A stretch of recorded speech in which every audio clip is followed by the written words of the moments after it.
Hello friends, welcome to CCR TV, welcome to the Golden Brigade, where we interview persons, especially priests, nuns and couples who have completed 50 years either of their profession or their marriage vows. Today, I am reminded of many years ago when I joined my place of work that I was invited twice to a school's annual program and the sports day program.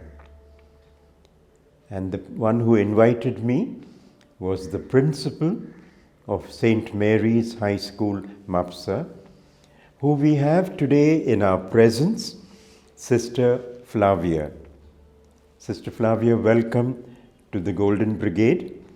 Thank you.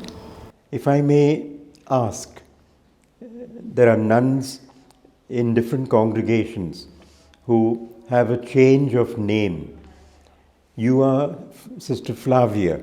Would you be able to tell us the full name? My name is Sister Flavia Dias. Okay. So in other words, you didn't have to change your name. I did have to change earlier because when I joined the convent, we were given a different name. Okay. And that name was Sister Ethelwyn. Okay. Flavia is better. Yeah, then afterwards we were given an option after some years that we could go back to our baptismal names. Okay. So immediately I took the chance because I did not like the name Ethelwyn at all. Correct, yeah. And so I changed it over to my original name, Sister Flavia Dias. Okay. And I remember you invited me for your school program and the sports day program. And your sister, the elder sister, Sister Sylvania, was the principal of my wife. And by coincidence, both of you are nuns in the same apostolic convent, apostolic Carmel congregation. It's so lovely to see that. So tell us something about yourself. When were you born? My date of birth is 5th October 1936. Okay, that's Yeah. you are going to be almost 86 now. Yes, in October, yes. And where were you born? Actually, my house is in Ambora, my real house. But I was born at my mother's place in Majorda. Okay. Yeah. So you have two places where you could go to. No, I mean that was only my mother's place. My mother had gone there for the delivery. Okay. So I was born there at my grandparents' place. Okay. And tell us something about your parents, maybe if you have any information. My parents, my father's name was Alfred Dias and my mother's name Olivia Carvalho Dias. Okay. And any prominent posts in the Portuguese kind of setup? Not prominent as such. My father was a Portuguese teacher, and after a few years, he was appointed as a professor in Liceu Nacional Alfonso Albuquerque in Panjim. Okay. Yeah, so he worked there till he retired. Fine. So it was a prominent post. It was, yes. Yeah. And you have siblings. I spoke of Sister Sylvania. Yes. Any other siblings? Yeah, we are altogether 7 in our family. 7 is a good number. It's a good number, yes. My eldest sister is Maria do Céu, who was married after us in Panjim. Okay. Then the second one is my brother Armand. He's in Portugal right now with his family. Third was Sister Sylvania. I am the fourth one. Okay. Fifth is my sister Isilda, who is married in Colva. Okay. Then after her, I got another sister, Maria Teresa, Okay. who unfortunately, during her young age, she had measles, and her ears got affected with that. Oh, okay. And so we did not realize it early, but later on we found out that she could not hear. A local doctor treated her, but I suppose she required special treatment. And so her ears got affected. And because of that, she remained deaf and automatically dumb also. Very sad, yeah. And in those years, the medication was not that advanced as it is today. Yeah. And my father took her up when she realized that she could not hear. She was taken to Bombay. But then those doctors said that it wouldn't be able to do anything at that time. It was too late. Yeah, yes. What about your church, your parish? And then my youngest brother is my brother Agnel, who is a doctor here practicing in Mapsa. Okay. He's in Ramas, yeah. Yes. Agnel Gir. Yes. I've heard of him because my mother-in-law was under his care at the Ramans Hospital for some time. He's a cardiologist. Yes. And also a physician, yeah. Okay. So then, big family, Yeah. illustrious. What about your church, your parish? I belong to Raya Church originally, but later on our chapel was converted into a church. It was near the Kandal area, it's Ambora. Okay. So that from that time onwards, we no longer belong to Raya Church, but to Ambora Church. Okay. Yeah. But I received my confirmation there in Raya. Okay. Yeah. And how has your church, your family helped you in your faith formation? I couldn't say anything much about the church because we hardly went there even for catechism. We had our catechism classes at home. Okay, you had a class by yourself? No, I mean, we all of us, the children, because my grandfather was a retired Portuguese teacher, and he was at home, so he took charge of our catechism. Okay. And it was he who really instructed us in catechism, and every day after Angelus, we had to get together for our catechism class. And after which we asked him to tell us stories. Okay. And what stories did he tell us? All about the Bible. Correct. So we knew the Bible through the stories that were told to us by grandfather. And obviously in those days, there wasn't any access to literature. No. Yeah. But he used to read the Bible every day. Okay. And I suppose afterwards he used to just tell us about it. And how did you experience your religious call? In fact, I was not attracted towards religious life at all. Oh. Because I was very much wanting social, very much in social life. Yeah. I liked dressing up. Okay. I liked dancing, parties. That's nice. So I wasn't attracted to a religious life. Okay. But my sister Sylvania, she was from the beginning, she was a holy sister, holy person, I would say. Okay. And they were not surprised when she expressed her desire to join. Okay. But they could never think that I would take that step. Yeah. What happened is that when we were small, after finishing our Portuguese primary school, we went to an English school in Lotuli. But they had only up to 5th standard there, and 7th standard is the SSC class. So it stopped with the 5th there. Then after my parents decided to send us is Sylvania and myself, to Fatima Convent. Okay, in Margao. Margao. And we remained there as boarders to finish SSC. Okay. It was there that we first came in contact with the sisters. Oh, so the AC influence began at Fatima Convent. Yes. But it was just an influence since we came to know the sisters there. Then from there we went to college to St. Agnes in Bangalore. So we finished our college studies. When I say we, it is Sylvania and I. Correct. Yeah. Because from the beginning, from the time of the Portuguese studies onwards, the two of us studied together up to graduation. So we were companions very, very much together. There may not have been a big age difference between the two? 1.5 years. Okay, so you all were almost together in Yeah. College, school, everything together. Yes. We did everything. We finished our Portuguese studies together, SSC together, and college also together. Good.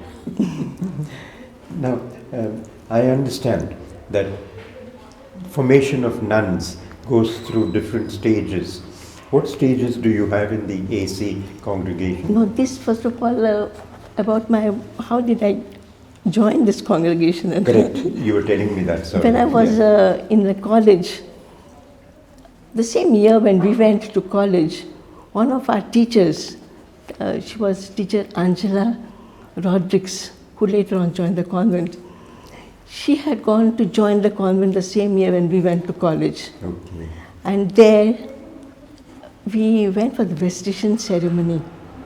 It was the vestration of this teacher of ours, teacher Angela. Yes. And it was during that time that something sort of clicked in me. So that was just sort of a first Okay. impulse, yeah. Later on, of course, we finished our graduation, and I had this sort of desire to join the convent slowly increased in me. But still I was very much attracted towards the world. Correct. So you were 50-50. 50-50 exactly. And it took me some time to make a real decision about joining the convent. Right. Then after our graduation, my sister joined the convent and I went to Aldona to teach. Okay. And I was there for 3 years. But not as a nun? No, Okay. before I joined the convent. So there what happened, sisters used to arrange retreats for the children. Yes. And I was there staying with the sisters. Okay. So one particular retreat in the second year that I was there, when the British teacher, it was Father Philip Mentonce, I don't know if you heard about him. I remember him, yes, yes. It was in Alcora. Yes, yes. So he came for the retreat, and so far I'd never spoken about my desire to join the convent to anyone.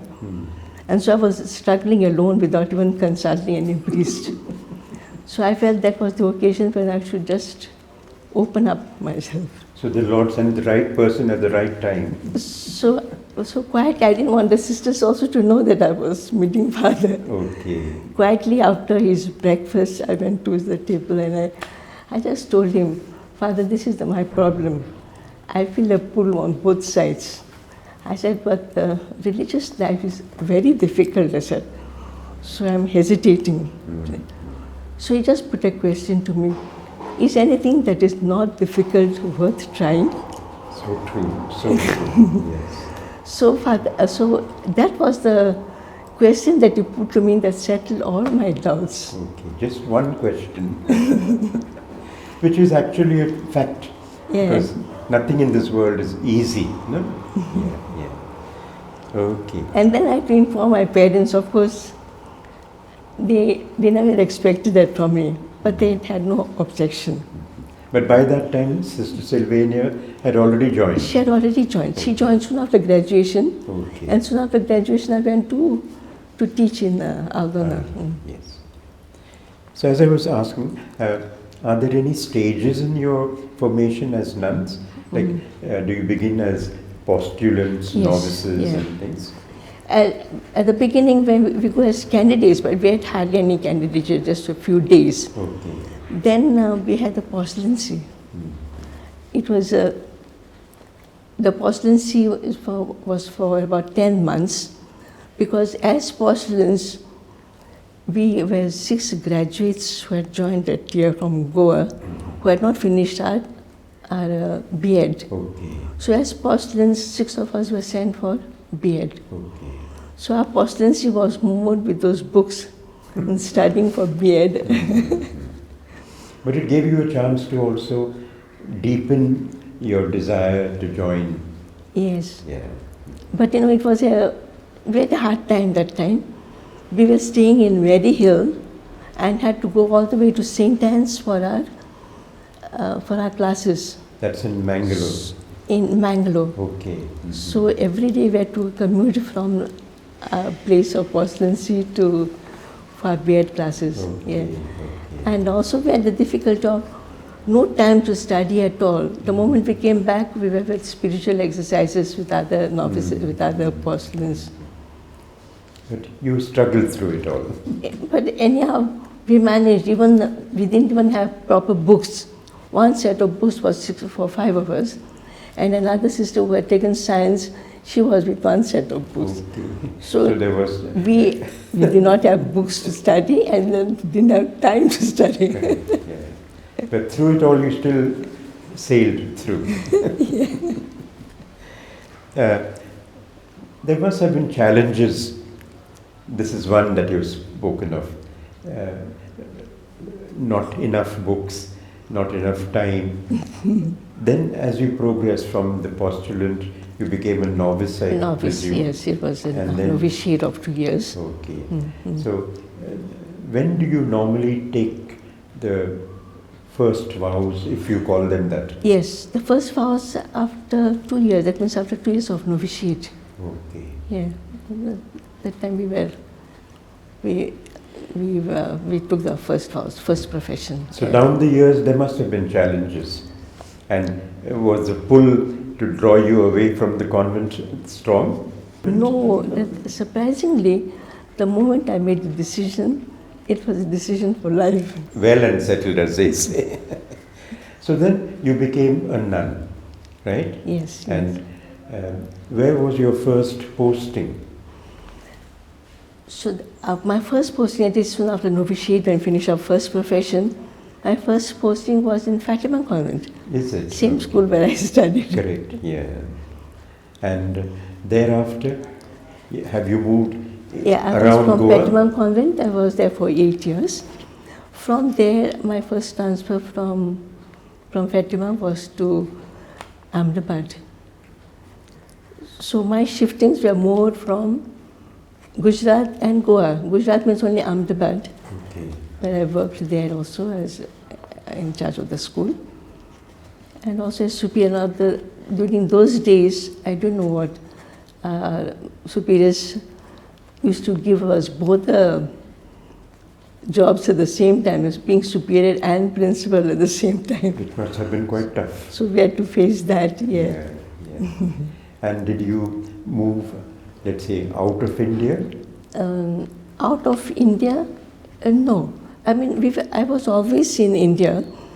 We moved only when once I had to go to France, because our congregation started in France. Okay. So Sister Valeria and I don't know if you know Sister Valeria. Yes. She was yes. the principal of Carmel College. Correct, yeah. So Sister Valeria took me along with her, Okay. just to get some sort of information about our founders and all that. So we went to France for that work, and also visited Rome, of course. Lucky. And then she thought I might never get another chance to come that side. So she says she took me to Lisieux also. So that house of the. But it was never a posting. No, it was no. more like it a was tourist just to go. visit. Yes, Yeah. yes. Okay. Never, my postings were all Okay. in India itself, between Ahmedabad and Goa. So just two states. Yeah. Only Okay. after retirement, I went to Gandhinagar, Nagpur. Okay. But that was post-retirement? Yes. So you didn't have any official job as No, such? no. Okay. Tell me about your jubilees. Which years did you celebrate the Silver Jubilee? Jubilee, okay. My Silver Jubilee was celebrated here in Mapsa, Is it? and it's convent, but it's 25 years after this. I'm bad at dates. No problem. But you did celebrate it here in Goa.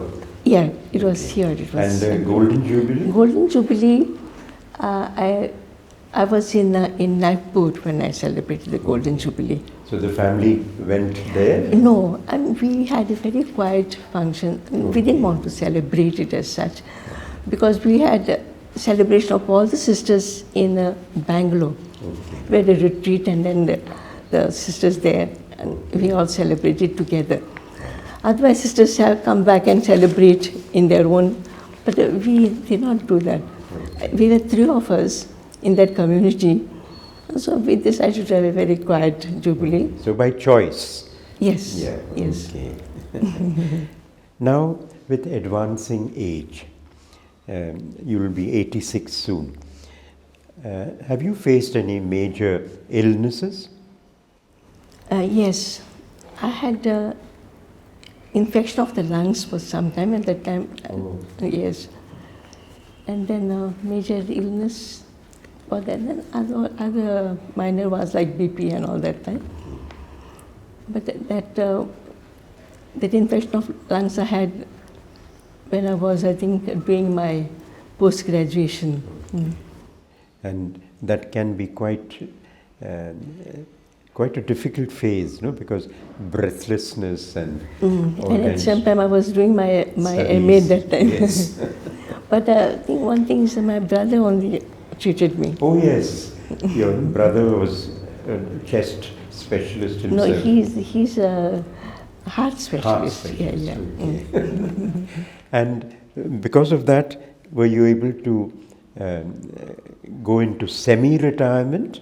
No. Okay. Because after that I continued being in Goa and also in Ahmedabad. Yeah. I continued with that. So you overcame that Yes. illness. Yeah. And now, I don't know, are you allowed to choose where you retire, or the superiors tell you? Before coming here, I was in Nagpur for 8 years. Now, of course, after retirement, I was never retired as such because we were put in charge of something or the other. So I was put in charge of the primary school first, and later on the pre-primary school. So we were like working throughout. And that keeps you active, isn't it? Yes.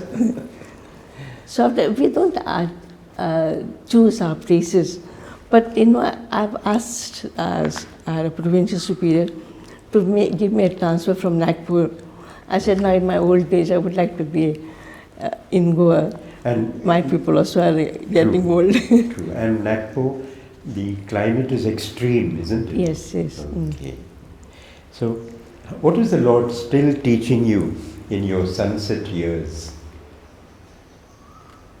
What is he teaching me actually? Just to remain faithful to him. Take one day at a time. Beautiful. So, that is what has kept you persevering, isn't it? Because there are so many of us with advancing age, we get fed up. Besides that, from the time I was a junior, say 3rd year junior, I've had a spiritual director with whom I kept in contact, and that was helpful to me. Yeah. So it gives you a lot of strength for each. Yeah. Each Of course, day. he's no more now. Yeah. So, but in my younger years, I did have one, and it was one priest who suggested that I should have one. Otherwise, he says, you will not know how to go about. Tell me one thing. You've been a nun for at least 60 years, almost 60 years. Yes, from 1964 onwards. Okay. So, what message do you have? Very important point. Firstly, for your younger nuns around you, do you have any message for them? I don't know exactly what message to give. I thought, and this is what I live actually, to cultivate a positive attitude towards life. Okay. And then also difficulties will come our way wherever we are. But face these difficulties with courage, knowing that God is always with us, and to be aware of God's presence in my life. Okay. So that would be your message also to others, including aspirants who may be thinking, should I join the convent? Or even youth in general who are making a decision. Is there anything else you'd like to tell? No, I Yeah. don't want to. I suppose if we live this life, our life will be happy Great. and fulfilling also. Yeah. And as I heard some saint say, you be the example. You don't have to preach. Your lifestyle should be the example to attract persons to the order, isn't it? Yes, Yeah. yes, really. And I still remember you were a very gentle person when I used to come to this school for supervision of Brigade lessons. And the one thing that fascinated me was your light-colored eyes. And of course now, because of your operations, it's not so clear. But I thank God for the gift of you to the AC congregation, to the school, and to all of us in general. Okay? And I'm sure there are persons who are giving you care and love as much as you gave when you were younger. So I thank you very, very much for this opportunity to interview you and interact with you. So on behalf of CCR TV, thank you, Sister Flavia. Okay? Thank you very much. Yeah. And Thank you for this opportunity you have given us. yes. And God willing, we can meet again for further interviews. Okay? All the best. Thank you. Thank you so much. You've heard what Sister Flavia has told us, and hopefully many of you will be attracted to the AC congregation.